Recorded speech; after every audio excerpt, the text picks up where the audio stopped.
few months ago, I posted a video about how I ended up with a passport with the wrong gender marker on it thanks to this executive order. The ACLU filed a lawsuit, or v. Trump, in response to that executive order, and more recently, a federal court granted a preliminary injunction that allows trans, non-binary, and intersex people to start getting passports with the correct gender markers on them again. You're supposed to include this form letter with your application stating that you're eligible. So that's great news, right? I can finally get my passport fixed. Except it hasn't been working out so well. Some people are getting corrected passports, others are not. Some people are reporting being threatened on having their passports and other supporting documentation withheld just like they were before this preliminary injunction. And all the reports I've seen are from people who have gone to get their new passports in person, which apparently you can only do if you have urgent travel coming up. Everybody else is supposed to mail in their applications. On top of that, the State Department has outright said they're going to keep a list of every person who applies for a gender marker change on their passports under this preliminary injunction, so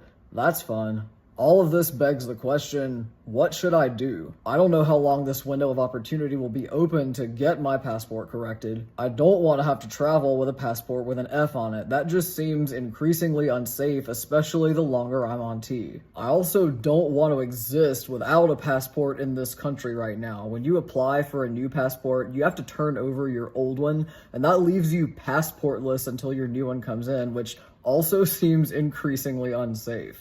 I know that if I end up paying all the fees for a new passport and the gender marker still comes back wrong, or worse, if they confiscate my passport altogether, I'm going to be pissed. And I also know that if I had this one chance to fix it and I didn't even try, I'm going to regret it. I've seen all kinds of conflicting advice for people in situations like mine, ranging from go get your passport fixed right now while you can to do not turn over your existing passport under any circumstances. The FAQs from the ACLU and the State Department aren't particularly helpful for my personal situation, so I'm putting it out there to y'all. If you had a newly issued passport book and card that didn't expire for the next 10 years, and the picture was current and looked like you, and the gender marker was the only thing that was wrong with it, would you change it right now? If so, how would you go about it? Would you take the gamble on mailing it in? Would you book some urgent travel that's refundable so that you could go in person, get a new passport, and then immediately cancel your trip? Would you go to a passport office in person just to ask more specific questions first and then decide how to proceed? Let me know.